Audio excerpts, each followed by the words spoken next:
Hi, this is Dr. Paul, and we're talking with Dr. Jafarieh. She's a chiropractor right here in Fort Lauderdale, Florida, and she actually goes by the name Dr. J. So, Dr. J, what are some of the solutions, or how can you help people with low back pain?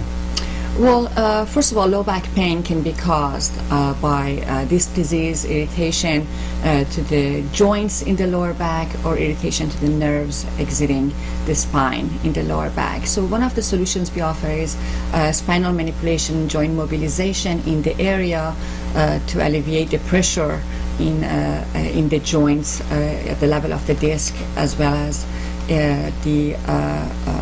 around the nervous system. And we also use different therapies depending on what stage of healing they are in.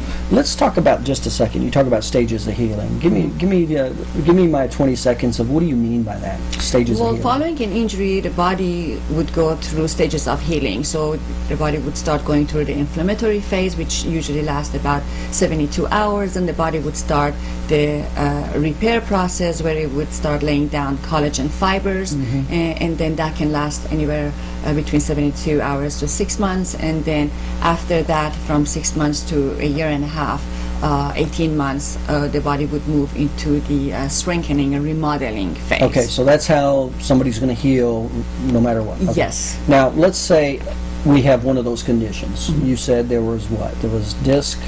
Irritation caused by the disc disease, by the joints, or to the nervous system, yes. How can you help, let's say with a disc? Well, how can you help that? Okay, if someone is having low back pain because there is irritation caused by the disc, then spinal manipulation, joint mobilization allows that disc to have a little bit of more room to not so much irritate the soft tissue and the nerves around in the surrounding area around it. And when the disc is not compressed so much and does not cause so much irritation to the soft tissue and nerves, then the nerve does not carry the pain in the impulses that it carries down the extremity, for example, and that would decrease the pain caused by the disc that's causing irritation to the surrounding tissue. And so you would use spinal manipulation to help with disc. Is that is that painful? It is not painful. It may startle the patient because of quick movement that we use during the spinal manipulation, joint mobilization. But if that's the case, there are gentle, low force techniques that are available that would achieve the same goal. Okay, okay. Now let's say I had a joint irritation. How would you help something like that? The same thing. Sometimes if the biomechanics of the spine has changed due to trauma. Biomechanics, what do you mean? Let's say that let's talk about how the spine is made in the lower back. It's actually made out of 5 movable bones that articulate with each other through joints. Now there is a specific structure to the spine in the lower back which has a curve that goes from the back to the front. So this is the appropriate structure that gives the appropriate function to the spine in that level. So structure and function are closely related. Makes sense. Now if the structure has changed and the joints now at this point are not able to articulate with each other correctly, then the function starts changing and the patient can start experiencing pain through the irritation caused at the level of the joint. Okay, I got you. That makes sense. Okay, so we can treat that by first introducing movement individually at the level of the joint, spinal mobilization and manipulation, by freeing up the joints so that they can start articulating freely and decrease the pressure and the irritation that they cause otherwise. And also we do spinal rehabilitation in the office, where we can try to restore the normal structure, hoping that the normal function would pursue. I got you. Okay, that makes a lot of sense. Now let's move over to the nerve. If there was nerve irritation, what would you do for that? A lot of time nerve irritation can happen because there is misalignment in the way these. Remember, these are movable bones, right? And they're supposed to be freely moving as we go through our dailies of activities of through our activities of daily living. So if at some point there is reduced movement in these segments, and for whatever reason, whether it was posture related or injury related, then that decreased movement can cause irritation to the surrounding tissue. And remember that the nerve exits the spinal cord through the openings that are between two segments, two movable bones. So you have one bone, another bone, and the nerve exits in between. Now, if these bones are not freely moving, they can cause irritation in the opening where the nerve exits. I see. And that irritation would cause pain. So by creating, making sure that these segments are freely moving, okay, by spinal manipulation and mobilization, we can reduce that irritation to the nervous system at that level. It sounds like you're really talking about physical medicine. You physically have to have those segments moved.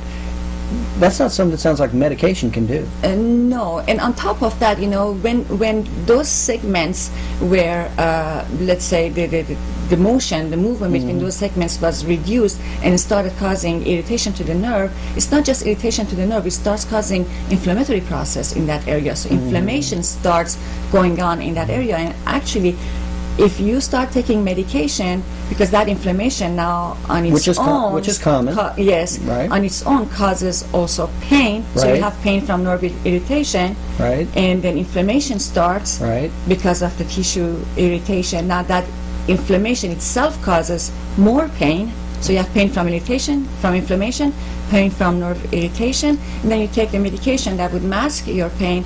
Not only mask your pain and you feel like you don't have any problem, you go on with your activities further irritating the area, but also that medication can delay the repair process which follows after the inflammatory phase. I see. That makes sense. So it sounds like if somebody was going to take over-the-counter medication or prescription, it sounds like they would delay healing, and they could heal wrong. I got so by not only by doing spinal mobilization, we can also introduce different therapies to decrease that inflammation that was caused originally by that nerve irritation.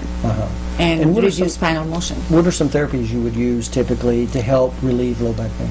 Okay, depending again in what phase of healing they are, if it's at the beginning of the process and they are in the inflammatory phase, we would use more passive therapies such as ice therapy and electrical stimulation, where the goal is to decrease pain and decrease inflation. So that's what you're trying to do right off the bat? Right off the bat, yes. Decrease inflammation, decrease pain. Okay, then what happens? Then after you do that, then what therapies would you use? Then 72 hours later, the body starts depositing collagen fibers, which is how it starts to repair.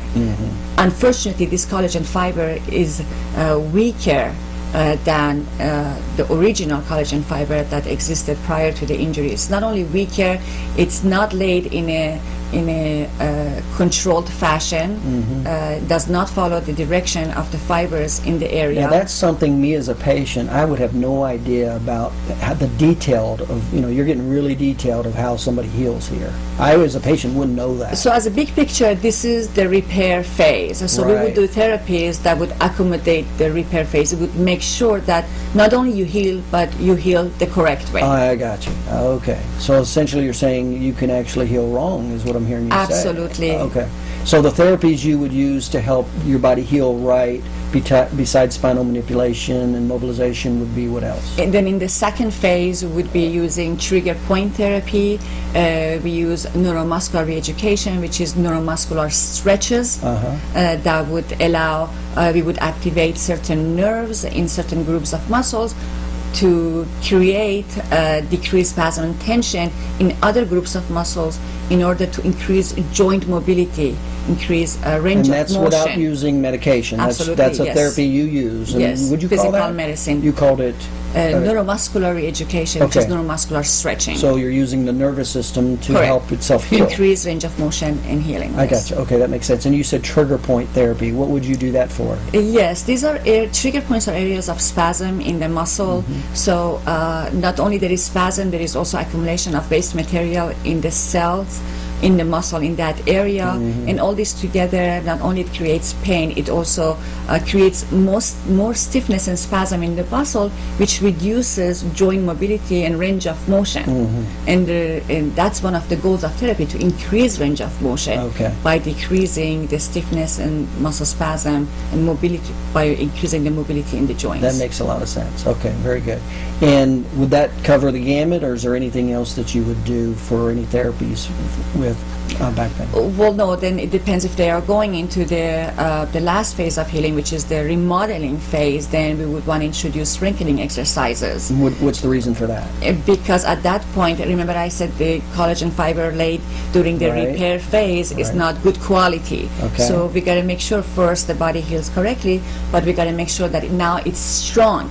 So when patients go out there and resume their activities of daily living, they do, as soon as they do other activities, their condition is not exacerbated, or they don't go back to the previous injury. Is to minimize the risk of getting further injuries down the road. And the weights, a little bit of weight activity helps to, what you call the collagen, it helps that collagen heal better? Yes, and strengthen the collagen fibers, actually. It's a strengthening process.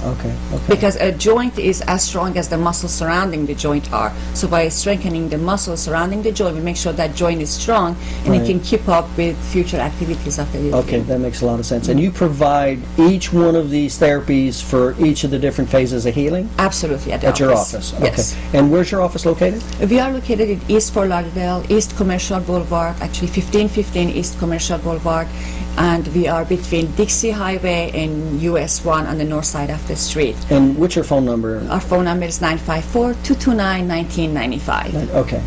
All right, very good. Well, that was very informative with Dr. Jafarieh, otherwise known as Dr. J, and she's right here in Fort Lauderdale, Florida.